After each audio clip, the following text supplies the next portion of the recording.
Tuhan Yang Maha Kuasa berkata, "Kerajaanku memerlukan orang jujur, tidak munafik dan tidak curang. Bukankah orang tulus dan jujur tidak disenangi di dunia? Sebaliknya bagiku, aku menerima orang jujur untuk datang kepadaku. Aku menyenangi orang seperti ini. Aku juga membutuhkan orang seperti ini. Ini adalah kebenaranku." Amin. Amin. Engkau semua harus tahu bahwa Tuhan menyukai orang jujur. Hakikat Tuhan adalah setia, jadi firman-Nya selalu bisa dipercaya. Selain itu, tindakannya tidak mengandung kesalahan dan tidak untuk dipertanyakan. Inilah sebabnya Tuhan menyukai orang yang benar-benar jujur kepadanya.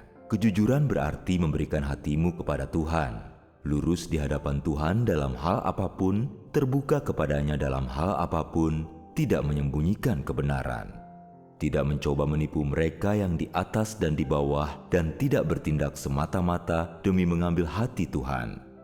Singkatnya, jujur artinya menjadi suci dalam tindakan dan kata-katamu dan tidak menipu Tuhan maupun manusia.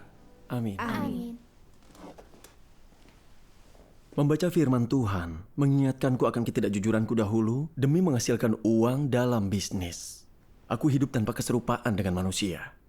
Setelah menerima pekerjaan Tuhan Yang Maha Kuasa dan menjalani penghakiman firman-Nya, akhirnya aku sedikit memahami watak curangku. Sudut pandangku banyak berubah. Aku menerapkan kebenaran dan menjadi jujur. Syukur kepada Tuhan. Beberapa tahun lalu, aku membuka toko reparasi peralatan elektronik. Aku ingin menjalankan bisnis yang jujur dan menghasilkan cukup uang bagi keluargaku. Namun meski kami terus sibuk, hasilnya hanya cukup untuk keluargaku bertahan hidup, tidak bisa untuk menabung. Terkadang penghasilanku bahkan lebih rendah daripada karyawan pemula. Istriku selalu mengeluh kepadaku tentang hal itu, berkata aku terlalu jujur dan tidak tahu cara berbisnis. Saudara iparku juga turut menasihatiku. Dia berkata kita hidup di zaman uang, dan bagaimanapun caranya, kau harus membuat orang menyerahkan uang mereka sebagai bukti kecakapanmu. Dia juga mengatakan hal-hal seperti tidak ada kekayaan tanpa kelicikan, dan uang membuat dunia berputar. Untuk memengaruhiku agar mengikuti tren, berbisnis seperti orang lain dan jangan terlalu keras kepala. Lalu aku pikir, mereka ada benarnya. Tetapi aku tak tega menipu orang lain. Aku tidak sanggup melawan hati nuraniku. Benar. Benar. Lalu kuperhatikan Pak Kian, pemilik toko reparasi terdekat, yang kurang terampil dalam hal teknis. Hanya mampu memperbaiki kerusakan kecil, tetapi dia memasang papan besar di depan tokonya. Bunyinya, perbaikan kelas 1 untuk semua peralatan. Dia menarik banyak pelanggan dengan cara itu. Jika kerusakannya ringan, dia akan memperbaikinya sendiri. Tetapi jika parah, dia akan mengirimnya ke toko lain dan mengambil keuntungan.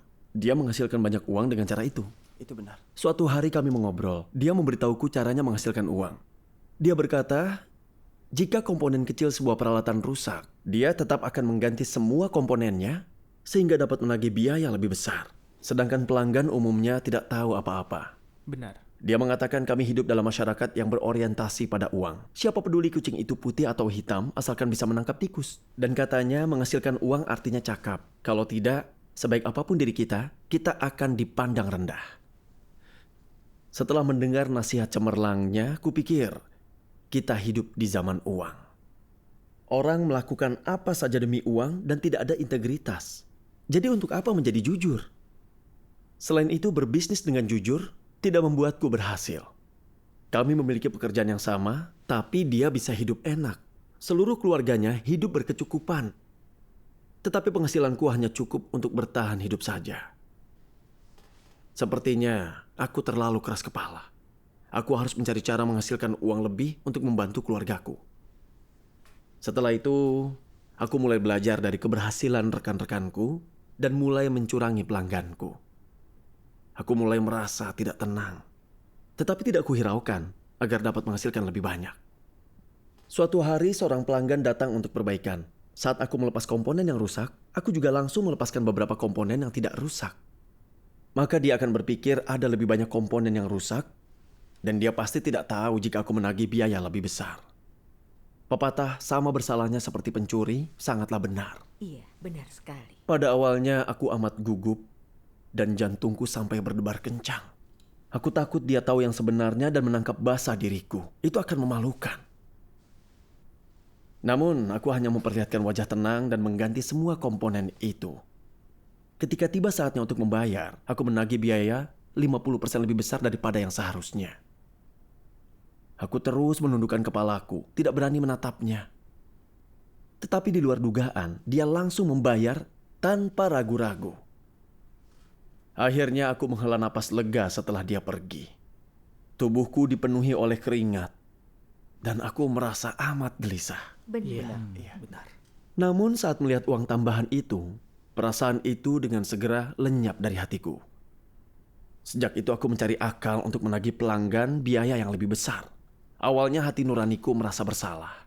Tetapi aku membuat alasan agar terus mendapatkan tambahan penghasilan. Aku tidak boleh terlalu lunak. Wajar jika pria sejati beracun. Aku harus cerdik jika ingin menghasilkan uang. Selain itu semua orang melakukannya, bukan cuma aku. Setelah beberapa saat rasa bersalah itu memudar. Dan aku menjadi semakin canggih dalam keterampilanku menghasilkan uang. Aku belajar cara membaca orang dan memeriksa keadaan. Dengan memperlakukan orang secara berbeda, aku belajar lebih banyak tipu daya. Dengan pelanggan yang kaya, aku selalu menyenangkan mereka, mengatakan apa yang mereka mau dengar, dan menyanjung mereka, agar bisa menagih biaya lebih besar. Dengan pelanggan yang cemas, aku berpura-pura perbaikannya sulit dan sengaja berlama-lama. Lalu mereka akan memberiku lebih banyak. Beberapa pelanggan lebih cerdik, jadi aku membuat alasan agar barang mereka ditinggal saja. Saat mereka datang kembali, aku akan berkata ada kerusakan lain. Aku menghasilkan lebih banyak uang dan tidak lagi gugup. Jadi aku terus memeras otak untuk menagih biaya lebih besar kepada pelanggan. Aku menghasilkan lebih banyak uang dan hidup lebih nyaman. Tetapi aku sama sekali tidak bahagia atau sukacita di hatiku. Setiap teringat hal-hal tercela dan tidak bermoral yang kulakukan, aku merasa takut dan gelisah. Terkadang aku berpikir, aku harus berhenti.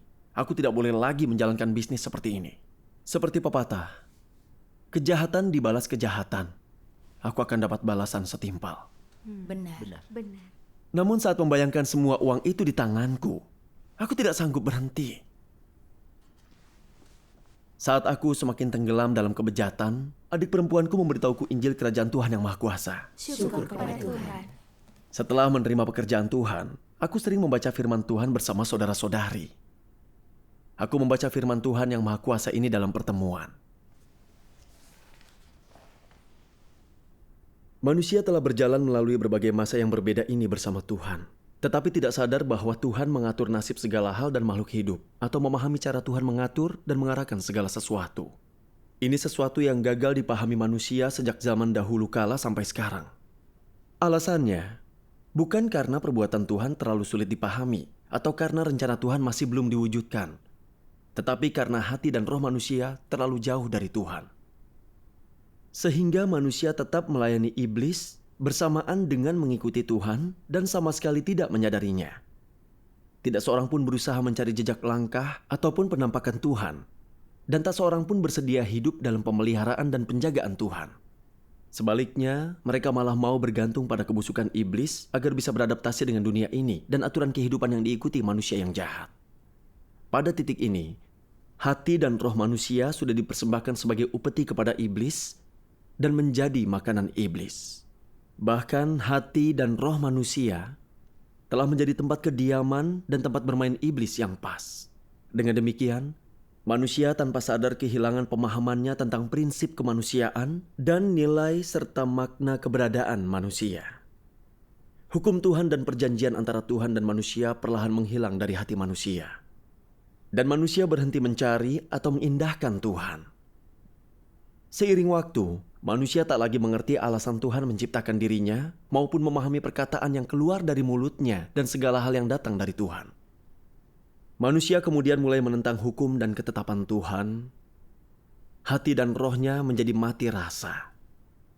Tuhan kehilangan manusia yang Dia ciptakan dan manusia kehilangan akar asal mula mereka. Inilah kenestapaan manusia. Amin. Firman Tuhan mencerminkan kenyataan. Iya. Meskipun aku mendapatkan banyak uang di dunia ini dan lebih nyaman secara fisik daripada sebelumnya, aku merasa kosong dan menderita. Benar sekali. Semua karena aku menjauhkan diri dari Tuhan, menentang tuntutannya, dan bertahan hidup menurut aturan iblis. Benar. Waktu awal membuka toko, aku menghasilkan uang dengan nurani yang bersih. Dan meski tidak banyak, aku merasa damai. Namun kemudian aku terpengaruh lingkunganku dan melihat orang lain menjadi kaya dengan cara curang. Aku juga terpengaruh pepatah, tidak ada kekayaan tanpa kelicikan. Uang membuat dunia berputar. Uang bukan segalanya, tetapi tanpa uang kita tidak bisa apa-apa. Dan aturan lainnya dari iblis. Ku ikuti tren itu dan kutinggalkan prinsipku untuk menghasilkan uang. Ku abaikan hati nuraniku untuk menipu pelanggan sehingga mereka membayar lebih. Uang mungkin di tanganku, tetapi semuanya didapat dengan kecurangan. Setiap kali mengingat hal-hal tercela dan tidak bermoral yang kulakukan, aku merasa hina dan tidak damai. Aku takut seseorang akan membuka kedokku. Lebih buruk lagi, aku bisa dipenjara. Aku selalu gelisah. Mustahil hidup seperti itu. Namun hari itu aku mengerti, semua ini karena aku hidup menurut falsafah iblis. Ini akibat dibodohi oleh aturan iblis. Itu benar. Tanpa bimbingan firman Tuhan, aku tidak akan menyadari kenyataan bagaimana iblis mencelakakanku. Syukur kepada Tuhan. Kemudian seorang saudari membacakan firman Tuhan. Engkau semua harus tahu bahwa Tuhan menyukai orang yang jujur. Hakikat Tuhan adalah setia. Jadi firman-Nya selalu bisa dipercaya. Selain itu, tindakannya tidak mengandung kesalahan dan tidak untuk dipertanyakan. Inilah sebabnya Tuhan menyukai orang yang benar-benar jujur kepadanya. Kejujuran berarti memberikan hatimu kepada Tuhan. Lurus di hadapan Tuhan dalam hal apapun, terbuka kepadanya dalam hal apapun, tidak menyembunyikan kebenaran, tidak mencoba menipu mereka yang di atas dan di bawah, dan tidak bertindak semata-mata demi mengambil hati Tuhan. Singkatnya, jujur artinya menjadi suci dalam tindakan dan kata-katamu, dan tidak menipu Tuhan maupun manusia. Kerajaanku memerlukan orang yang jujur, tidak munafik, dan tidak curang. Bukankah orang tulus dan jujur tidak disenangi di dunia? Sebaliknya bagiku, aku menerima orang jujur untuk datang kepadaku. Aku menyenangi orang seperti ini. Aku juga membutuhkan orang seperti ini. Ini adalah kebenaranku. Amin. Lalu katanya, Tuhan pada dasarnya setia. Dia menyukai dan memberkati orang yang jujur. Ya. Dalam hubungan kita dengan orang lain di dunia, kita hidup menurut hukum iblis. Jangan bekerja tanpa upah. Perkataan dan perbuatan kita demi keuntungan pribadi dan tanpa menyesal kita menipu. Kita tidak tahu bagaimana menjadi manusia. Benar. Namun kepercayaan kepada Tuhan berbeda. Dia menuntut kita menjadi jujur, berkata benar, dan tulus. Dia meminta kita menerima pemeriksaannya dalam setiap perbuatan kita. Agar kita bersikap terbuka dan jujur, dan tidak berusaha menipu atau mencurangi Tuhan atau manusia. Itu benar. Hanya orang jujur yang serupa dengan manusia sejati dan bisa mempermuliakan Tuhan. Syukur kepada Tuhan. Iya. Aku belajar dari firman Tuhan bahwa Dia menyukai orang yang jujur.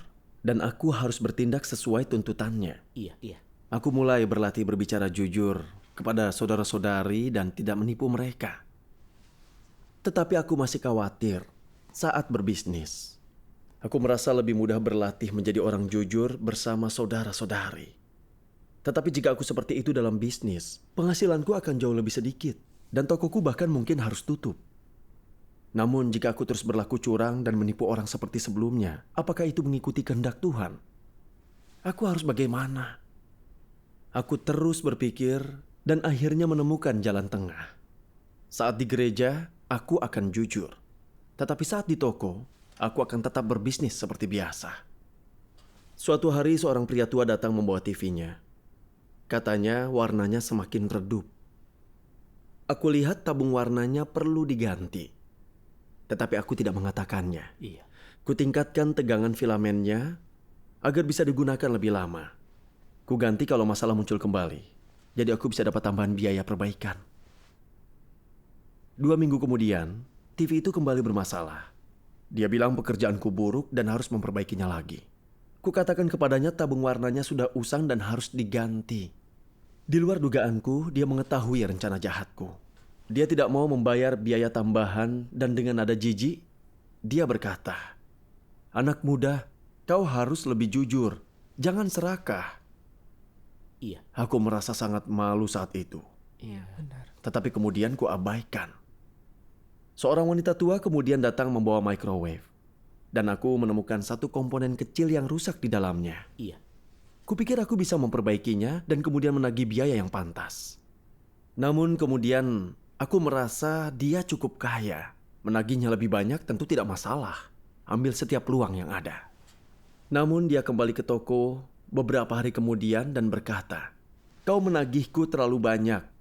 Milikilah hati nurani, Pak. Langit melihat apa yang kita lakukan." Benar. Aku merasa bersalah setelah ditegur olehnya. Dan teringat kembali perkataan pria itu. Aku merasa sangat gelisah. Iya. Benar. Aku menyadari Tuhan memakai kejadian ini untuk memperingatkanku agar aku merenung. Iya. Setelah itu, aku membaca firman Tuhan ini. Terlepas dari apa yang engkau lakukan, entah masalah besar atau kecil, dan apakah itu untuk memenuhi tugasmu dalam keluarga Tuhan atau untuk alasan pribadimu, engkau harus mempertimbangkan apakah hal itu sesuai kehendak Tuhan, juga apakah hal itu yang patut dilakukan orang dengan kemanusiaan. Jika mencari kebenaran dalam segala hal dengan cara ini, engkau orang yang sungguh percaya Tuhan. Jika dengan tulus engkau memperlakukan setiap hal dan kebenaran dengan sikap seperti ini, maka engkau akan mampu mencapai perubahan dalam otakmu. Sebagian orang berpikir bahwa ketika mereka melakukan hal pribadi, mereka bisa begitu saja mengabaikan kebenaran, berbuat sesuka hati, dan berbuat dengan cara apapun yang mereka senangi, dan sikap apapun yang menguntungkan mereka. Mereka tidak memikirkan kemungkinan dampaknya terhadap keluarga Tuhan maupun mempertimbangkan apakah itu sejalan tata tertib orang kudus. Akhirnya, begitu masalahnya selesai, hati mereka gelap dan gelisah. Walau begitu, mereka tidak tahu alasannya. Bukankah ganjaran ini setimpal? Iya. Benar sekali. Jika engkau melakukan hal-hal yang tidak disetujui Tuhan, maka engkau telah menyinggung Tuhan. Jika manusia tidak menyukai kebenaran dan sering bertindak menurut kehendak mereka sendiri, maka mereka sering menyinggung Tuhan. Orang semacam ini umumnya tidak diperkenan Tuhan dalam perbuatannya. Dan jika mereka tidak bertobat, hukuman tidak akan jauh dari mereka. Sebelum manusia mengalami pekerjaan Tuhan dan beroleh kebenaran, natur iblislah yang menguasai dan mendominasi mereka dari dalam. Secara spesifik, apa yang terkandung dalam natur itu? Misalnya, mengapa engkau egois? Mengapa engkau mempertahankan posisimu? Mengapa emosimu begitu kuat? Mengapa engkau menyukai hal-hal yang tidak benar? Mengapa engkau menyukai kejahatan? Apa yang menjadi dasar dari kesukaanmu akan hal-hal ini? Dari mana asal hal-hal ini? Kenapa engkau begitu senang menerimanya? Saat ini engkau sekalian telah memahami alasan utama di balik semua ini adalah adanya racun iblis. Adapun apa yang dimaksud dengan racun iblis dapat dinyatakan sepenuhnya lewat perkataan. Misalnya, jika engkau bertanya kepada orang yang berbuat jahat mengapa mereka demikian, jawab mereka, tiap orang mementingkan dirinya yang ketinggalan di mangsa setan. Satu frasa ini saja mengungkapkan akar terdalam dari masalahnya. Logika iblis telah menjadi kehidupan manusia. Mereka mungkin berbuat demi tujuan ini atau itu, tetapi sebenarnya hanya demi diri sendiri. Mereka pikir karena tiap orang memperjuangkan kepentingannya sendiri, mereka harus hidup demi diri sendiri. Berusaha keras mengamankan kedudukan serta makanan dan pakaian. Tiap orang memperjuangkan kepentingannya sendiri. Ini kehidupan dan filsafat manusia dan juga mewakili natur manusia. Pernyataan inilah racun iblis itu, dan ketika diserap manusia, ini menjadi natur manusia. Natur iblis dinyatakan lewat kata-kata ini.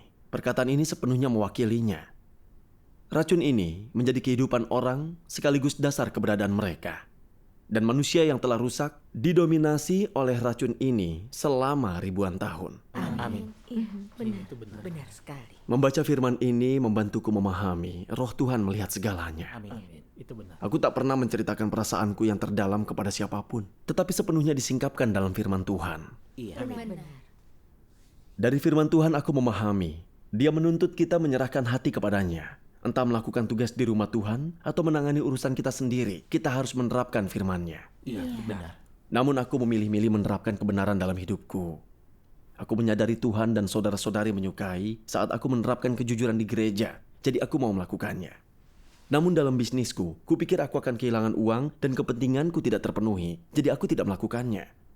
Aku sadar aku hanya memikirkan kepentingan pribadiku dan mengesampingkan tuntutan Tuhan. Aku tahu bersikap curang tidak sesuai dengan kehendak Tuhan, tetapi tetap kulakukan apapun yang kuinginkan. Asalkan memenuhi kepentinganku akan kulakukan. Apa itu yang dinamakan orang percaya? Saat itu aku benar-benar sadar, pepatah tiap orang mementingkan dirinya yang ketinggalan di mangsa setan adalah aturan iblis untuk bertahan hidup yang telah menguasaiku dan menjadi hidupku. Benar sekali. Kupikir aku tak mungkin bertahan hidup jika aku tak hidup menurut aturan itu. Namun kenyataannya, dengan hidup seperti itu, aku hanya mendapat barang materi dan kekayaan pribadi. Namun itu cara hidup yang hina dan tidak bermartabat. Benar. Benar sekali. Orang membenci dan menolakku. Tuhan pun membenciku. Iya, benar. Tuhan Yesus berkata, "Sesungguhnya aku berkata kepadamu, kecuali engkau dipertobatkan dan menjadi seperti anak kecil, engkau tidak bisa masuk kerajaan surga." Dan Tuhan yang Maha Kuasa berfirman, "Karena aku tidak bisa membawa musuhku dan orang yang berbau kejahatan dan berpenampilan seperti iblis masuk kerajaanku ataupun ke zaman berikutnya." Benar. Amin. Tuhan itu kudus dan benar, dan Dia ingin mendapatkan orang yang jujur. Mereka yang selalu berbohong dan menipu, yang memiliki natur jahat, menentang Tuhan dan menolak bertobat, akan dimusnahkan Tuhan dan dilarang masuk ke kerajaannya. Benar. Jika aku tidak bertobat, terus hidup menurut falsafah iblis dan bersikap bengkok, aku akan disingkirkan. Benar. Dengan pemikiran ini, aku segera berdoa kepada Tuhan. Tuhan yang Maha Kuasa, aku percaya kepadamu, tetapi engkau belum berada di hatiku. Aku masih hidup menurut aturan iblis. Aku tidak mau menipu. Aku mau bertobat dan menjadi jujur. Syukur kepada Tuhan. Tak lama, beberapa anak muda membawa TV ke tokoku. Saat sedang memperbaikinya, aku dengar mereka berbicara di luar. Seharusnya kita tidak pergi ke toko pertama tadi. Buang-buang waktu saja. Semoga bapak ini bisa memperbaikinya. Mendengar ini, kupikir, pemilik bisnis lain akan memakai peluang ini jika mereka mendengarnya. Kalau mau, aku bisa dengan mudah meminta tambahan biaya. Kenapa tidak kuambil saja kesempatan yang jatuh kepadaku ini? Aku bisa jujur lain kali. Tuhan tidak akan marah karena aku tidak melakukan kebenaran sekali ini saja. Namun kemudian aku ingat tekadku di hadapan Tuhan dan aku teringat firman Tuhan. Jika manusia tidak menyukai kebenaran dan sering bertindak menurut kehendak mereka sendiri, maka mereka sering menyinggung Tuhan. Orang-orang semacam ini pada umumnya tidak diperkenan Tuhan dalam apa yang mereka lakukan. Dan jika mereka tidak bertobat, hukuman tidak akan jauh dari mereka. Benar. Aku merasa Tuhan sedang memperingatkanku. Aku tidak boleh terus berbuat jahat.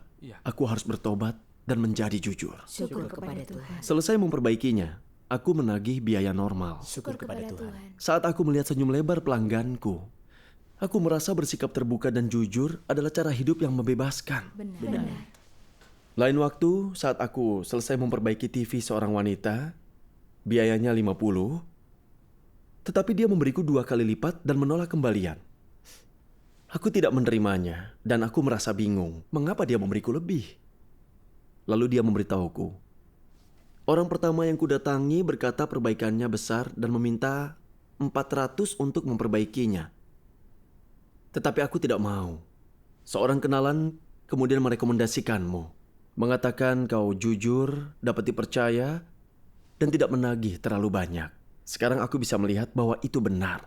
Terima kasih Tuhan. Mendengar dia mengatakan ini, kupikir, sebenarnya aku bukan orang baik. Firman Tuhanlah yang mengubahku, sehingga aku bisa hidup dalam keserupaan dengan manusia. Syukur kepada Tuhan. Terima kasih Tuhan. Hanya firman Tuhan yang mampu mengubah orang. Sudut pandangku tentang berbagai hal juga berubah dari membaca firman Tuhan dan menjadi jujur.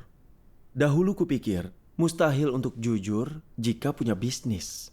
Nanti tidak mendapatkan untung dan akhirnya bisa bangkrut. Namun setelah aku bersikap jujur menurut firman Tuhan, bukan hanya dapat untung, tetapi juga semakin banyak pelanggan. Beberapa bahkan datang dari tempat yang sangat jauh. Terima kasih. Semua mengatakan mereka direkomendasikan oleh seseorang. Benar. Aku tidak pernah mengiklankan toko yang kupunya atau meminta bisnis pada orang lain. Itu semua karena aku menerapkan firman Tuhan. Jujur, lurus, dan terbuka seperti tuntutan Tuhan. Iya. Kudapatkan kepercayaan dari pelanggan. Benar. Itu berkat Tuhan karena melakukan kebenaran. Amin. Syukur kepada Tuhan. Ini membuatku teringat firman Tuhan lainnya.